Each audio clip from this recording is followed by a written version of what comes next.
Welcome back to my channel. My name is Nayri, also known as Wedding Fashion Expert. Today, we are talking about the top 5 mistakes brides make when it comes to completing their wedding look.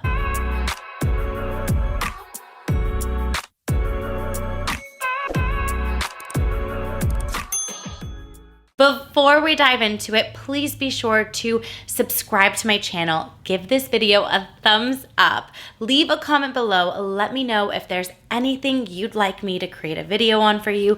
I am here for you, guiding you along the way, leading up to your special day. For those of you that are new to my channel, welcome. I am so honored that you found me. I am, of course, a wedding fashion expert.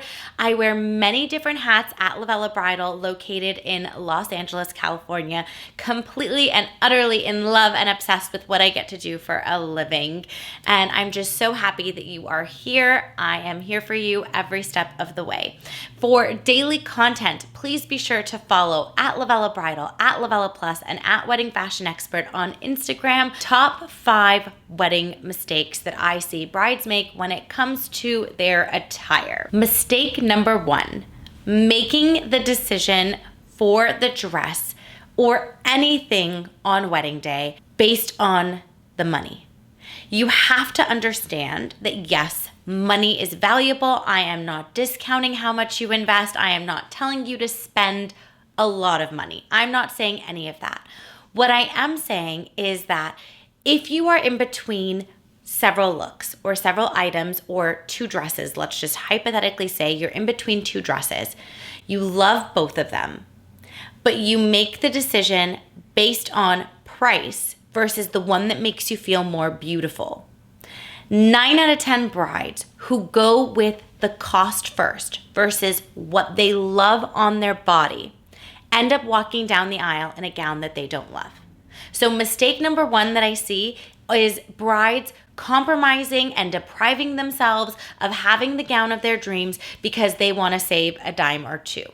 So when you look at the overall cost of everything, be sure that you are not compromising if it's $200 or $500, whatever that extra amount is that you need to invest to have the dress and the look that you love.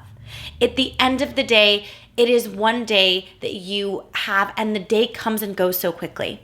All that's left of it are the photos, the memories, the videos, everything that everyone's wearing, what you look like, your hair and your makeup, and all those other components. So your gown is so important because that is what is captured. It's what you're wearing. It's the most important article of clothing you're ever going to wear, and you don't want to compromise on it. Mistake number 2 is brides buy this beautiful dress. No matter how much you spent on the dress, you've bought it, right? But when it comes close to wedding time, 2 months before the wedding is when alterations take place. Can you guess what mistake number 2 is? Again, it has to do with money. Unfortunately, because it becomes that timing where all your invoices are due for wedding vendors, brides try to save money on alterations. This is a big no-no. You've invested into the dress. You have to invest in the alterations. The alterations make or break the dress that you're wearing. You cannot compromise. And I have said this in previous videos before, and I'm going to say it again. I once had a bride who called us, took her wedding dress from LOVELLA, took it to a different seamstress because she thought the commute was too far. She was driving about an hour away. And in LA, almost everything's an hour away. So it is what it is. And she thought that our alterations were too expensive. Fair. We don't make you do your alterations with us. Anything that's worth it, you get what you pay for. And yes, you want to pay a lot of money for this. You just do. Or else you're not going to have someone laboring over something, doing quality work if you're not investing in it. You're going to get what you pay for in anything in life. So she decided to take her alterations elsewhere. Well, shortly thereafter, we get a phone call saying, the seamstress cut off my train. Is there any way in which you can reattach it? Unfortunately not. So you've spent all this money on this dress. You've wanted to save maybe what, a couple $100 is what you're really going to save for someone who's going to do incredible work, like a couple $100 to $300. For a couple $100 based on the scope, right, of everything that you're spending, to have your train cut off and now you're finding a replacement dress, you're just now out more money. And going back to the first mistake, I have had brides that have bought the dress based on price, come back and bought the dress that they loved, so then they ended up spending double the money. Save yourself the agony and the pain and get it right the first time, and don't be so fixated on the money, because if in the end you're going to end up with a gown that's not wearable because they messed it up in alteration, or a gown that you don't feel beautiful and confident in, the money that you have paid is a complete waste. I don't want you to waste your money. Mistake number 3. Brides selecting a wedding look, a dress, whatever your whole look is, based on the venue or a theme. The pandemic definitely taught us that things can move in a very quick way, in a very uncertain way at any moment in time. That being said, brides who made their dress decision and their entire bridal look decision based on a venue and a theme, guess what? That look didn't really fit that venue and the theme post-pandemic when the wedding was able to happen. I'm a believer, if you want to wear a big beaded ball gown on the beach, wear that. If you want to wear a dress with a slit on the beach, you do you. Whatever gown makes you feel beautiful, you deserve to wear that.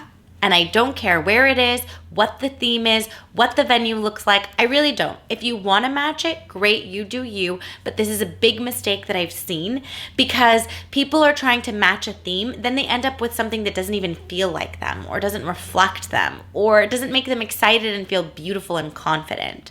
So be mindful of that. I think that when you're shopping for your dress, you want to just be open. Try it all on. See what happens. If you don't like sparkle, try the sparkle anyway. It may surprise you. I had a bride in recently, and she specifically said she wanted something really luxurious but no sparkle. And as we tried on things, I took her literally and I didn't put on anything that had sparkle. And as the appointment evolved, I thought, gosh, this dress is so perfect. It has sparkle. She said no sparkle. I'm going to put it on her anyway. I put it on her and she ended up loving it, because what she thought she wanted wasn't translating in person. And of course, there are brides that what you think you want, it translates in person beautifully, but sometimes it doesn't. So be open-minded, go through the motions, and just see what happens. You may be pleasantly surprised. Mistake number 4, making any decision for your wedding, whether it's your dress or whatever it is, making decisions based on others' opinion or to please others and not putting yourself first. I'm all about inclusivity in all forms, no matter what that looks like, and of course respecting those that also care about your special day. However, you can take people's opinions and people's thoughts and maybe weave them into your own.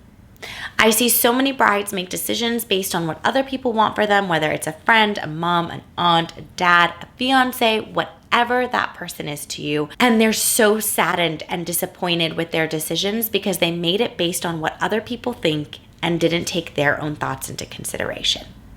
So please protect yourself in the sense of yourself from others' opinions. If you know that your style doesn't align with loved ones and their opinion is going to skew you in a way that's not going to serve you, maybe just don't include them. Because by including them opens up a deeper can of worms than not including them at all.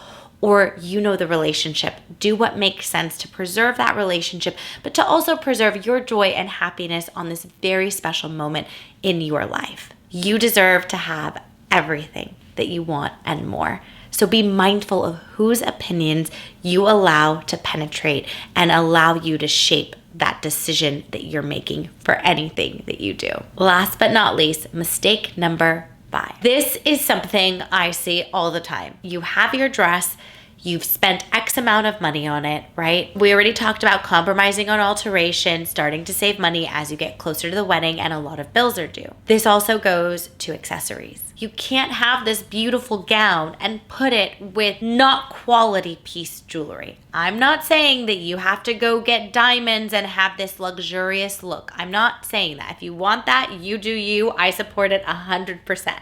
To know me is to know I'm a fashionista. Don't hold back. However, you have to still have quality pieces. Yes, your veil is on for a short period of time, right? So I have a lot of brides who buy cheap veils off of Amazon and not buy the veils that we have at LOVELLA. I do respect your decision. However, If you compare the veils that you get for less versus the veils that you see in bridal stores, you're going to see a quality difference. The main thing that you're going to see, especially on a long cathedral veil, is that what you get online for super inexpensive is going to be a very narrow veil. So you could have this beautiful big wide train and you're pairing it with a very narrow veil that literally looks like a piece of fabric just trailing and doesn't match the quality or the presence of the train. The difference of veils that you have in bridal stores are the width of the veil. That's why they're more expensive, because they have more fabric, more detail, and more design on it. Yes, you're only wearing your veil for a short period of time. However, those images of you in the veil on your wedding day, on this day that's once in a lifetime, those last forever. So do not pair your stunning train and gown with a low quality veil. If you want to save and be conscious of pricing, you can borrow a friend's veil perhaps, or get creative. But please don't cheapen your look and deprive yourself and your photos of having a beautiful presence of a veil. I hope that you found this video helpful. I just wanted to share the 5 most mistakes I see brides make so that you don't make that mistake and you have the most incredible look for your wedding, whatever that may be. For more videos like this, please be sure to tune in every single Wednesday at 8 a.m. Pacific Standard Time. I will see you in next week's video.